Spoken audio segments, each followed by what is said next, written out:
Le modèle client-serveur, c'est vraiment une des bases du web. En fait, c'est l'architecture classique d'un site.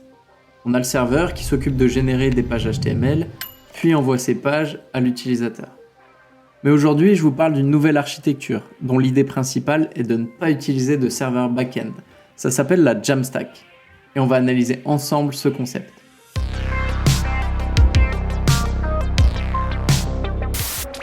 Pour ceux qui découvrent cette vidéo et qui ne me connaissent pas, je me présente. Moi, c'est Quentin, je suis développeur front-end. J'ai créé cette chaîne pour tous ceux qui veulent approfondir ou même se lancer dans le développement front-end. Je vous le dis, je vais consacrer beaucoup de temps à YouTube cette année. Donc je compte vraiment sur vous pour rejoindre l'aventure.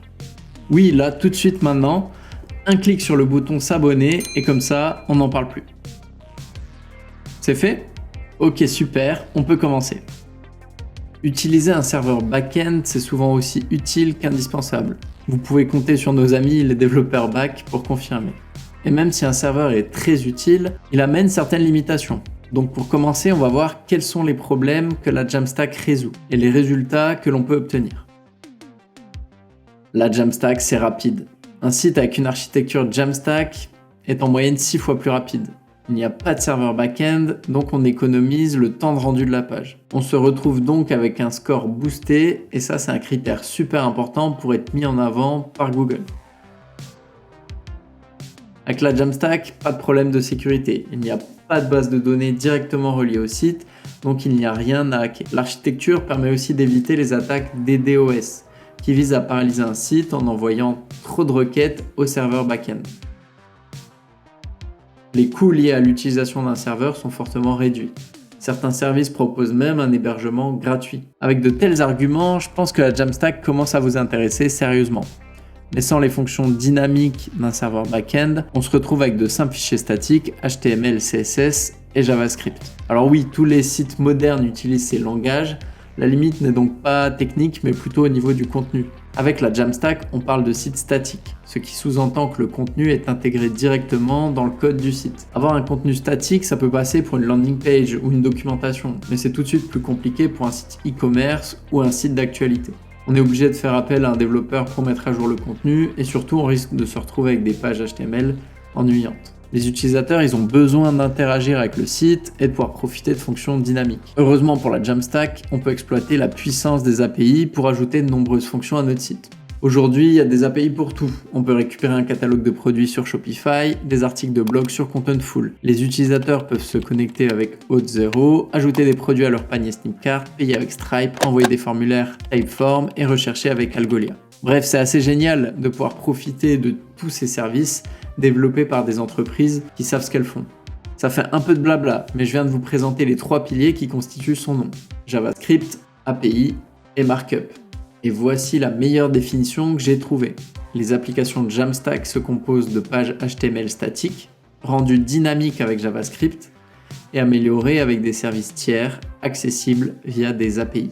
Maintenant que vous en savez plus sur le quoi, il reste un point essentiel, le comment. Des sites statiques, il y en avait au début d'Internet, donc c'est pas nouveau. Un petit index.html et c'est parti. Si la Jamstack est actuellement l'un des sujets les plus tendances du développement web, c'est encore grâce à eux.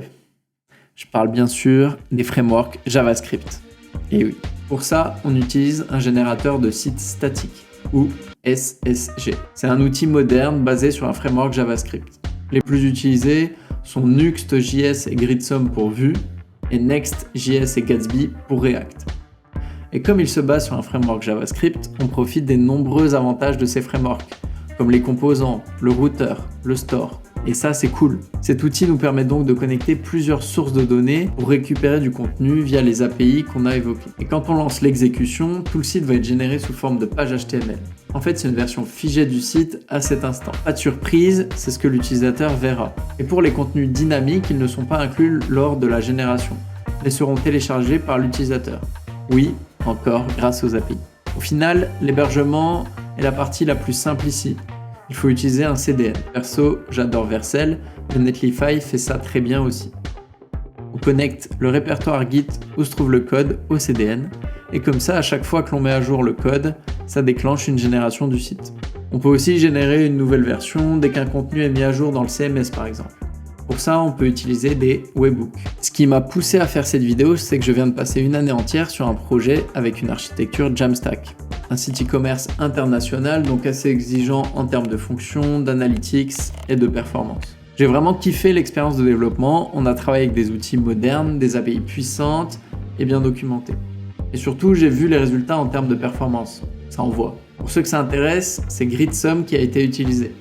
On peut mutualiser les sources de données sous forme d'un énorme annuaire que l'on peut ensuite utiliser via des requêtes GraphQL. C'est basé sur Vue que je maîtrise plutôt pas mal, donc j'étais à l'aise dès le début du projet. Et il y a des plugins pour connecter facilement des packages et des API. Donc j'ai pu me concentrer sur le développement front-end, et comme il n'y a pas de serveur back-end, on développe plus rapidement avec du code de meilleure qualité qui pourra évoluer. Et ça, c'est super important pour une startup. Même si je suis très hypé, il y a quelques points que je veux évoquer avec vous. Tout d'abord, la stack est moderne, mais plus lourde et complexe. Vous l'avez peut-être remarqué avec tout le vocabulaire que j'ai dû employer dans cette vidéo. Le coût peut vite grimper si on utilise différents services et API. Et enfin, la Jamstack ne correspond pas à certains projets. Donc, utilisez l'architecture la plus adaptée à vos besoins. À part ça, je suis convaincu que maîtriser la Jamstack, c'est maîtriser le futur du web. Alors vous savez ce qu'il vous reste à faire. Et si vous êtes encore là, c'est que j'ai réussi à vous intéresser. Donc laissez-moi votre meilleur like, ça me fera super plaisir. C'était Quentin pour Front-End Vidéo. Je vous attends dans les commentaires pour échanger sur le sujet.